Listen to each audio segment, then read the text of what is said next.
मोदी हैं उन्होंने कुल मिला के काम सही करा है, ठीक है। क्योंकि और रहेगा जॉब की, तो जॉब आप ये बता दूँगा सपा सरकार में कितनी लग गई यार। कम से कम अब ये तो नहीं है कि पैसे लेके नौकरी लग रही है, अब आदमी अपनी दम पे उठ रहा है, ठीक।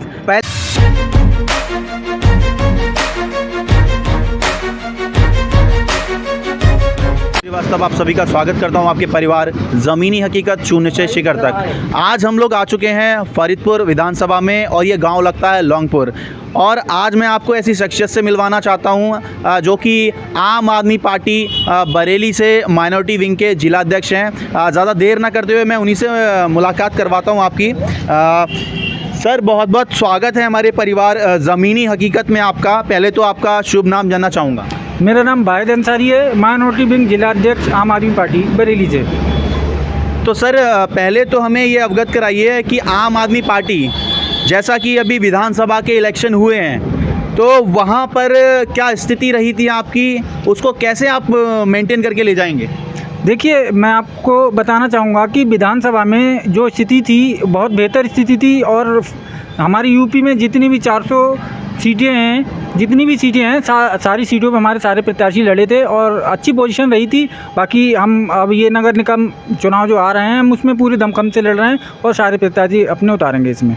सर, जैसा कि अभी आपने बोला कि हमारी बहुत अच्छी स्थिति रही थी, तो मैं जान सकता हूं कि आपकी ये विधानसभा फरीदपुर लगती है। फरीदपुर से जो प्रत्याशी थे उनका नाम और उनकी वोट काउंटिंग कितनी थी? जनक प्रसाद जी, इंजीनियर जनक प्रसाद जी हैं, हमारे काफ़ी पुराने खिलाड़ी थे आम आदमी पार्टी से। वो उनको प्रत्याशी बनाया था, जो आम आदमी पार्टी ने उन पर विश्वास जगा के उनको कैंडिडेट यहाँ से उतारा था। लेकिन कुछ कमियां रहीं कैंडिडेट्स की, जो जनता के बीच अपनी पूरी तरीके से पार्टी की नीतियों को नहीं पहुँचा पाए, नहीं रख पाए। कैसी नीतियाँ? जो पार्टी के दिल्ली में कार्य हैं, जो काम अभी तक पार्टी ने दिल्ली में किए हैं, स्वास्थ्य को लेकर, शिक्षा को लेकर, वो शायद हम लोग घर घर पहुँचाने में असफल हुए। इसकी वजह से हमको उसका बेनिफिट इतना ज़्यादा नहीं मिल पाया था। तो आम आदमी पार्टी किन मुद्दों को लेके उत्तर प्रदेश में चुनाव लड़ना चाहती है? आम आदमी पार्टी का मेन मुद्दा स्वास्थ्य और शिक्षा को लेकर था। जो हमने स्वास्थ्य और शिक्षा के लिए काम किया है दिल्ली में, उसी को लेके हम यहाँ पे आए थे और वही हम उसी मुद्दों पर हमने चुनाव लड़ा था। अच्छा सर, मैं एक बात जानना चाहूँगा, जैसे कि आप बार बार दिल्ली मॉडल की बात करते हो, तो मुझे आप ये बताइए कि आप उत्तर प्रदेश में जब फ्री की बात कर रहे हैं आप, कि क्या क्या फ्री देंगे आप? आपकी सरकार अगर बनती है यहाँ पे तो देखिए, आपने देखा है, आप मीडिया बंधु हैं, आप अच्छी तरीके से जानते हैं जिस तरीके से हमारे 2 स्टेटों में सरकार चल रही है और दोनों स्टेटों में हमने जो वादे किए वो 99% पूरे किए हैं। बाकी जो वादे हैं उनको भी पूरा करने की कोशिश कर रहे हैं। और फ्री की बात, 300 यूनिट बिजली फ्री देने की बात की थी, वो हम दिल्ली में भी दे रहे हैं और पंजाब में भी दे रहे हैं। अगर हम यूपी में आते हैं, 300 यूनिट नहीं, दिल्ली में आप 200 यूनिट बिजली फ्री दे रहे हैं। हमने वादा 200 यूनिट का किया था, हाफ का किया था, लेकिन हमने 200 यूनिट फ्री कर दी है। और दिल्ली में जो, जैसे पंजाब को आपको बताया कि पंजाब में हमने 300 यूनिट की बात की थी, वो 300 यूनिट हम फ्री दे रहे हैं। सर, ये बिजली फ्री क्यों? देखिए, सबसे बड़ी चीज़ जो मध्यवर्गीय जो जनता है वो सबसे ज़्यादा भार उसका बिजली पे ही पड़ता है। अच्छा। और हम इसको ही फ्री करने से उस पर इसका भार कम होगा। 2,500 से 3,000 रुपये तक जनता को फ़ायदा होगा बिजली से केवल। तो सरकार लॉस में नहीं जाएगी आपकी? नहीं सर, सरकार लॉस में जाने का तो सवाल ही नहीं है। ईमानदारी से काम कर रही है। जिस तरीके से आप दिल्ली का बजट देखते हैं, दिल्ली की टोटल जनसंख्या बताएंगे? जितनी भी जनसंख्या है, टैक्स भी तो हम उतनी लोगों से ले रहे हैं। अदर आपके पास में अदर हम स्टेटों से टैक्स लेने नहीं जा रहे हैं ना, हम दिल्ली से टैक्स ले रहे हैं, दिल्ली के जनता को सुविधाएं मुहैया करा रहे हैं। दिल्ली के आंकड़े आपके पास में हैं? दिल्ली के आंकड़े मैं आपको क्या बताऊंगा? दिल्ली के आप मीडिया बंधु हैं, आप बिजली फ्री देने की बात करते हैं, तो आपको मैं अवगत कराना चाहता हूं कि 200 यूनिट बिजली जब आप फ्री दे रहे हैं, तो आप मुझे 1 यूनिट का चार्ज बता दीजिए दिल्ली का कितना है? इससे पहले कांग्रेस सरकार रही है वहाँ, आपने उसको देखा है, आपने उसको जाना है। 12 से 13 रुपये प्रति यूनिट बिजली लिया करती थी। 13 रुपये। इस समय कितना है सर? इस समय तो जब हम फ्री दे रहे हैं, जो मध्यवर्गीय लोग हैं वो फ्री में जा रहे हैं, तो यूनिट का सवाल ही नहीं होता है। से पार होंगे, उनको कितना देना होगा? वो उसके हिसाब से उसका बिल आता है, वो उसके तो बिजली इंजीनियर आपको बताएंगे। वो तो आपको बिजली इंजीनियर बताएंगे, उसके बारे में तो आप जैसा कि मैं आपको बताना चाहूँगा कि आपका जो दिल्ली की यूनिट है, वो अगर मैं मिनिमम 7 या 8 रुपये भी मान के चलता हूँ, तो दिल्ली की टोटल जनसंख्या से आप मल्टीप्लाई कर लेंगे तो करीबन जो न्यूक्लियर एनर्जी प्लांट भारत के अंदर या किसी भी स्टेट में लगते हैं उनका बजट उससे ओवरऑल क्रॉस हो जाएगा। तो आपकी सरकारें कैसे उसको मैनेज करेंगी, कैसे उस बजट को मैनेज करेंगी, क्योंकि हर बंदा तो टैक्स नहीं पे कर रहा जो टैक्स के दायरे में आएगा। यहाँ आपकी सरकार जो अभी आई है उसने बजट पे 8 लाख से शायद निवेश पे जो भी कमा रहे हैं उनको बजट टैक्स के बाहर कर दिया है, तो वो कैसे मैनेज होगा सर?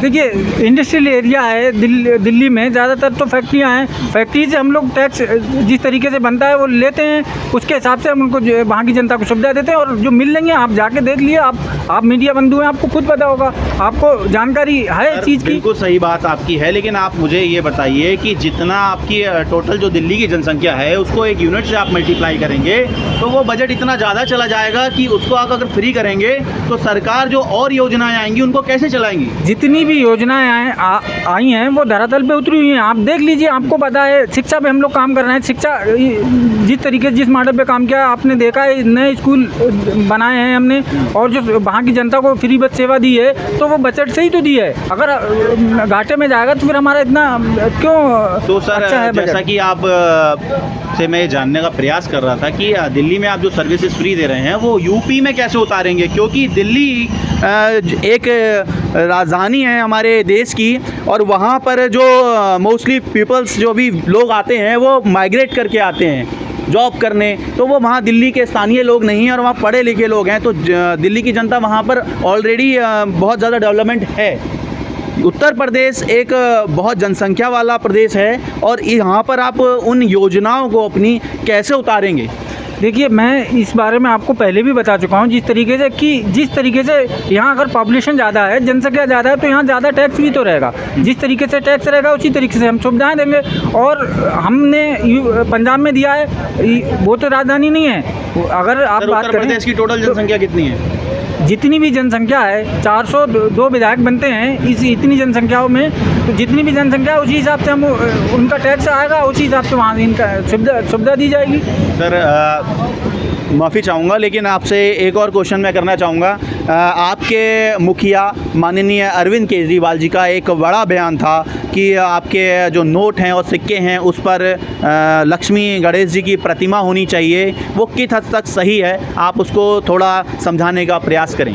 देखिए, ये बड़े नेता का हमारा कमिटमेंट था। उन्होंने क्या सोच के कहा या कैसे कहा तो वो उनकी अपनी सोच थी। इसके बारे में तो शायद पार्टी तो आपकी नहीं अपनी सोच से नहीं चलती है। बिल्कुल, पार्टी नीतियों से चलती है। उनकी कोई नीति रही होगी जिस वजह से उन्होंने कहा। इसके वेतन में तो वही ज़्यादा अच्छा बता सकते हैं। व्यक्तिगत विचार क्या है? व्यक्तिगत विचार ये है कि जिस तरीके से हमारी यहाँ इकोनॉमी गिर रही थी या जिस तरीके से हमारे डॉलर के मुकाबले रुपया कम हो रहा था, तो लक्ष्मी की हमारे देश में पूजा होती है, तो लक्ष्मी जी का फ़ोटो हो जिससे कि हमारी वो उठे। सर जैसा कि मैं जानता हूँ कि India is a secular state, right? जैसा कि हमारा भारत का संविधान हमें ये कहता है कि हम भारत के लोग भारत को प्रभुत्व संपन्न समाजवाद, पंथ निरपेक्ष, लोकतंत्र, गणराज्य बनाने के लिए और उन सभी नागरिकों को सामाजिक, आर्थिक और राजनीतिक न्याय दिलाने के लिए ये हमारा प्रेमबल कहता है। तो हम कहाँ बात करते हैं इन सब चीज़ों की? नहीं, देखिए, अगर इस बात पे आप आएंगे तो किस तरीके की नीतियाँ चल रही हैं। अगर सर्वसम्मत अगर हम संविधान की बात पे आएंगे तो संविधान लागू ही नहीं हो रहा। तो जैसा कि अभी जो बयान आया था आपके मुखिया जी का, तो उसमें सबसे बड़ी चीज़ ये है कि अगर लक्ष्मी गणेश की मूर्ति अगर किसी भी सिक्के पे या किसी भी नोट पर लगाई जाती है तो वो नोट आपका वेश्यावर्दी में, और आपका जैसे कि सामने कैमरामैन से फोकस करूँगा, सामने एक शराब की दुकान है, जैसे इन दुकानों पर वो नोट जाएगा, तो कितने हद तक ये सही है? देखिए, क्या भगवान जी के फ़ोटो लगे रहते, कैलेंडर अपने घरों में लगाते हैं लोग, वो रोड पे नहीं आते या उनको नहीं फेंका जाता है? कैलेंडर का मार्केट में फ्लो नहीं होता सर, मार्केट में फ्लो होता है रुपए का। मार्केट रुपए हर किसी के जेब में रहते हैं। गांधी जी हैं, राष्ट्रीय पिता हैं, क्या वो मंदिरा की दुकान पे, वो मीट की दुकान पे या वो ऐसी जगह नहीं जाते हैं? फिर इसको भी रोकना चाहिए सर। और जैसे कि अभी बीजेपी का कार्य है, बीजेपी राशन बांट रही है, तो उसके तर्क में आप क्या कहना चाहेंगे? जैसे कि आप विपक्षी नेता हैं। बीजेपी की नीतियाँ जो भी है वो अपने तरीके से चल रहे हैं। उन्होंने उनकी अपनी पर्सनल नीति है, उन्होंने अपनी नीति बनाई, अपनी नीतियों पे चल रहे हैं। बहुत बहुत शुक्रिया सर। अभी मैं कुछ और लोग यहाँ पे हैं, उनसे भी बात कराऊंगा। जैसा कि भैया शुभ नाम आपका जानना चाहूँगा। भैया क्या नाम है आपका? हरीश। हरीश जी, हाँ तो जी। आप यहीं के निवासी हैं? हाँ जी। कब से रह रहे हैं भैया इस गांव में? जब से पैदा हुए तब से यही है। अच्छा, जब से पैदा हुए तब से यहीं रह रहे हैं। तो हम आपसे ये जानने का प्रयास करेंगे कि सरकार भैया कौन सी अच्छी है?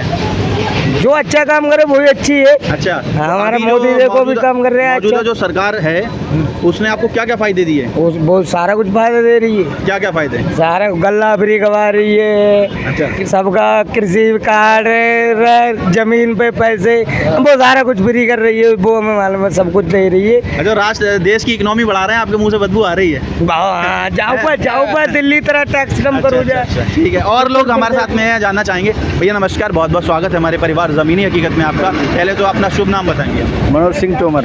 हाँ, तो भैया हम लोग अभी यहाँ पे खड़े थे, जैसा कि अभी हम लोग मुलाकात कर रहे थे वाहिद अंजारी जी से, जो कि जिला अध्यक्ष हैं आम आदमी पार्टी माइनॉरिटी विंग के। उन्होंने काफ़ी हद तक सरकार की नीतियों को बताया। उन्होंने बताया हमारी सरकार किस तरह से काम कर रही है और आने वाले समय में वो पार्टी किस तरह से फील्ड में उतरेगी और क्या क्या चीज़ें फ्री देगी। तो किस हद तक फ्री देना सही है, या फिर मौजूदा जो सरकार है सत्ता में वो क्या कार्य कर रही है, उसकी कार्यशैली से आप खुश हैं, नाखुश हैं, उसके बारे में थोड़ा सा प्रकाश डालिए। खुश हैं। तो क्या क्या उसके 10 काम बता दीजिए, कुछ अच्छे कार्य। सब अच्छे ही काम कर रहा है। 10 कार्य गिना दिए। जैसे कि देख लो, मैं स्वतंत्र हूँ इस समय। हाँ जी। इस सरकार में जी। कोई आपत्ति नहीं है, किसी और दूसरी सरकार आती डर है? और भय कुछ नहीं है। दूसरी सरकार आती है, स्वतंत्र नहीं है। नहीं, उसमें थोड़ा भय रहता है, कैसे? गुंडागर्दी ज़्यादा रहती है। संविधान आपको देता है स्वतंत्रता की आज़ादी। ज़्यादा रहती गुंडागर्दी, और उसमें जो है लेडीज के लिए हाँ, सुरक्षा नहीं है। अब नहीं है। इस पार्टी में है। इस पार्टी में सुरक्षा है। हाँ, इस सरकार में है सुरक्षा। दूसरा महत्वपूर्ण कार्य। हाँ, और सब अच्छे ही कार्य हैं उसके। अच्छा, मतलब सारे अच्छे कार्य हैं। हाँ, हाँ। तो इस बार जो 2024 के इलेक्शन होंगे उसके लिए आप क्या कहना चाहेंगे? बीजेपी के लिए। दोबारा सरकार आएगी? हाँ, बीजेपी। अच्छा, एक बार मैं भैया से भी बात करना चाहूँगा। भैया बहुत बहुत स्वागत है हमारे परिवार का। अच्छा, हाँ जी, भाई शुभ नाम बताएं भैया। शिवम माइक चौहान। माइक आप। शिवम चौहान नाम है मेरा। तो किस तरह से आप क्या बोलते हैं, आने वाली 2024 में जो इलेक्शन होंगे और आपके देश का एक महत्वपूर्ण पद होता है प्रधानमंत्री का, जी, जी, जी। तो क्या सोचते हैं इस बारे में? मैं यही सोचता हूँ कि 2024 ही नहीं, जब तक जो नरेंद्र मोदी जी हैं तब तक उन्हीं की सरकार रहेगी। क्योंकि नरेंद्र मोदी जो हैं वो एक ऐसे लीडर हैं कि हमारे देश को उन्हीं की तरह लीडर की आवश्यकता है। युवाओं के लिए मेन महत्वपूर्ण कार्य क्या किया? युवाओं के लिए उनके बहुत से कार्य हैं। जैसे? सबसे पहली चीज़ है एजुकेशन, ठीक है। जब तक हम, जैसे पहले क्या होता था, पहले सीट में क्या था, कभी भी जो आरक्षण थी वो हमेशा सीट मार लेती थी, ठीक है। अब क्या हो गया, जनरल का वो हो गया, ठीक। इसके बाद बहुत सी चीज़ें ऐसी हैं उसमें बहुत, जैसे पहले क्या होता था, पहले उसका क्या नाम है, स्कॉलरशिप वगैरह का भी बहुत वो रहता था। अब सब चीज़ आ रही है आराम से, बाकी कोई दिक्कत नहीं। राशन को ले लो आप, राशन में ऐसा कोई बंदा नहीं, चाहे वो गरीब हो चाहे अमीर हो, हर किसी को राशन मिल रहा है। कोरोना टाइम में फ्री राशन मिला है। रोज़गार क्यों नहीं मिल रहा? बिल्कुल रोज़गार मिल रहा है। मान लो अगर आर्मी को आप ले लो, ठीक है, आर्मी है, उसमें पहले क्या था, जो बंदा एक बार घुस गया उसका घुस गया। अब क्या है, 4 साल का उन्होंने कर दिया, ठीक है। 4 साल में क्या है, जो अब नए बंदे मेहनत कर रहे हैं उनके लिए दोबारा मौका मिलना नहीं मिल रहा है। अच्छा, अग्निवीर एक तरह से सही योजना है। बिल्कुल सही है। क्यों? अच्छा, और कोई युवा है यहाँ पे क्या? आप किसी को बोला? किसी को बोला? क्यों भैया? जैसे इन्होंने बोला अग्निवीर जो योजना सरकार ने चलाई है वो कैसी योजना है? सही योजना है। सही है योजना भाई, उसके फायदे मिलेंगे। हाँ बिल्कुल। तो आप खुश है सरकार से? हाँ खुश हैं। ठीक है, तो और कुछ लोग से जानने का प्रयास और करेंगे, 1-2 लोग से और जानने का प्रयास करेंगे। भैया शुभ नाम आपका क्या भैया?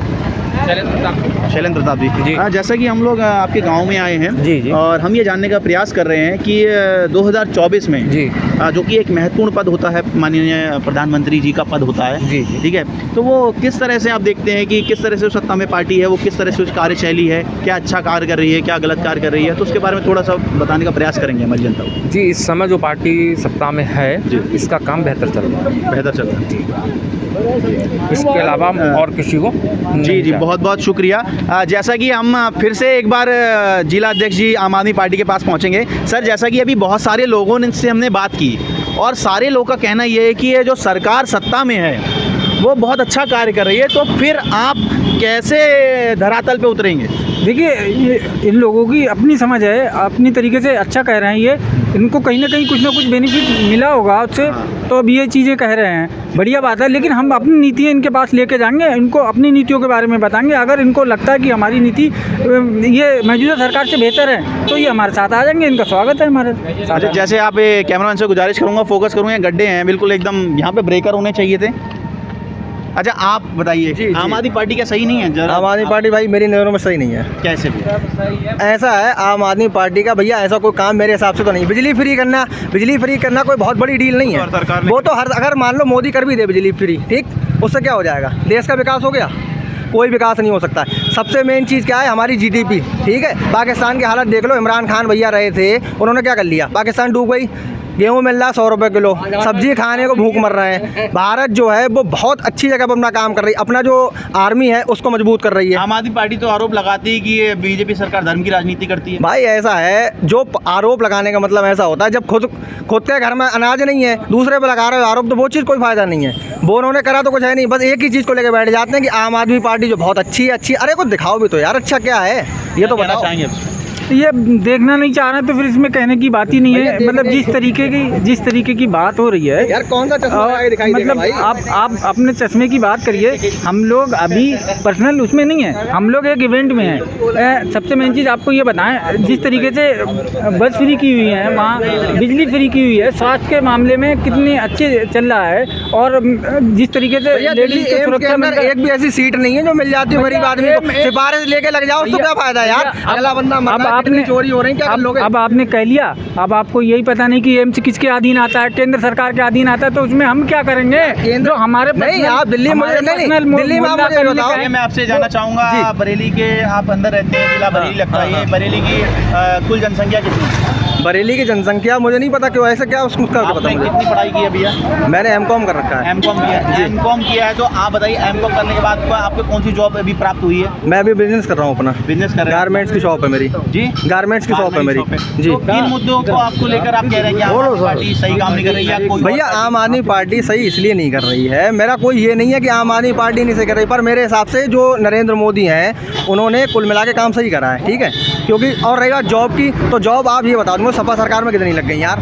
कम से कम अब ये तो नहीं है कि पैसे लेके नौकरी लग रही है। अब आदमी अपनी दम पे उठ रहा है, ठीक। पहले क्या था, जिंदा बताए आधा भी लगेंगे। मेरे आंकड़े जो हैं वो ये बताते हैं कि अभी यूपी SSC के एग्जाम और कुछ और भी लेवल के एग्जाम हुए थे, उनमें काफ़ी जगह पेपर लीक भी हुआ था। नहीं तो पेपर लीक क्यों? नरेंद्र मोदी थोड़ी ना लीक करा रहा है भाई, वो तो अपना जो दूसरे अधिकारी, अब सबको नरेंद्र मोदी थोड़ी ना ले लेंगे। अब नीचे का कोई बंदा है, आप सोच रहे हो यार सड़क पे चलने वाला बंदा, उसको भी नरेंद्र मोदी थोड़ी फोन करे भाई ऐसा है कि तुम ये काम करके दो। वो तो अपनी अपनी उसके ऊपर है ना। इस व्यवस्था पे अध्यक्ष जी आप क्या कहना चाहेंगे? देखिए, इनकी नई जनरेशन है, युवा सोच है, इनकी सोच अच्छी है, अच्छी सोच से आगे बढ़ेंगे, चलेंगे। जब हम इनके पास पहुंचेंगे, धरातल में पहुंचेंगे, इनको अपनी नीतियों के बारे में बताएंगे। अगर इनको लग रहा है कि हमारी नीतियाँ बेहतर हैं तो इनका स्वागत है, हमारे साथ आएंगे और हम अपनी सरकार बनाएंगे। तो सरपरोसी की तमन्ना आज मेरे दिल में है, देखना है जोर कितना बाजुए का दिल में है। Civilization is the national foundation, so much so far nature. Okay, बहुत बहुत स्वागत है भैया। आइए आप भी थोड़ा सा हमें बता दीजिए कि किस तरह से 2024 की जो इलेक्शन है उसको किस तरह देखते हैं आप? बीजेपी की सरकार आएगी 2024 में, दोबारा आएगी, तो इन्होंने किन मुद्दों पे लेकर सरकार दोबारा ही बननी चाहिए? बहुत से काम किए हैं। कैसे करें? जैसे गरीबों के लिए बहुत कुछ अच्छा किया, गल्ला बढ़वाया है और करोना। अरे सभी काम अच्छे करें, वो जो का करो ऐसो कोई आओ आज ना प्रधानमंत्री, ऐसा कोई प्रधानमंत्री नहीं है? ना आओ ना आवे। बहुत बहुत शुक्रिया। सबसे बढ़िया काम। एक भाई उधर भी खड़े हैं, आ जाइए आप भी आ जाइए। अरे कहते कदे खुले वोट हैं। अच्छा, आपके खुले वोट है, बीजेपी की सरकार दोबारा बनेगी। मतलब दोबारा कहने का मतलब ये है कि कोरोना में बहुत अच्छा योगदान दिया है। और सरकारें अभी बोल रही कोरोना में सब पूछ दबाए बैठी थी, ठीक है। केजरीवाल जी थे वो दवा दारू हटवा रहे थे, वो बोल रहे थे दवा दारू का इंतजाम करवाएंगे। और बीजेपी सरकार ने कोरोना में बहुत अच्छा योगदान दिया है। बीजेपी सरकार ने थालियां भी तो बजवाई थी। वो तो जनता है, कोई बजाएगी तो कोई गाएगी। बजाने से कोरोना जाता है? क्यों नहीं जाएगा? अगर हम बीमार हैं, हंसी खुशी से ताली बजा रहे हैं, तो हम ठीक नहीं होंगे? थाली बजाने से नहीं, क्यों नहीं ठीक होंगे? लिए कि आदमी जो है वो पॉजिटिव रहे, ठीक है। अच्छा। ऐसा ना हो कि घबरा जाए, वो तो थोड़ा बहुत हौसला देना पड़ता है उसके लिए। आप अगर जैसे मान लो एक भीड़ है, उसमें भगवान का नाम ले रहे हो तो आराम से ताली बजा रहे हो, इसका लिए नहीं भगवान प्रकट हो जाएंगे। एक ये होता है कि आदमी की थोड़ा उससे उम्मीद बनी रहती है, हाँ ठीक है अब आदमी मर रहा है, उससे अच्छा कुछ तो कुछ करोगे ही। अच्छा। केजरीवाल ने क्या कहा? केजरीवाल भी तो ताली बजवा रहे थे, क्या कर लिया? कुछ नहीं हुआ ना।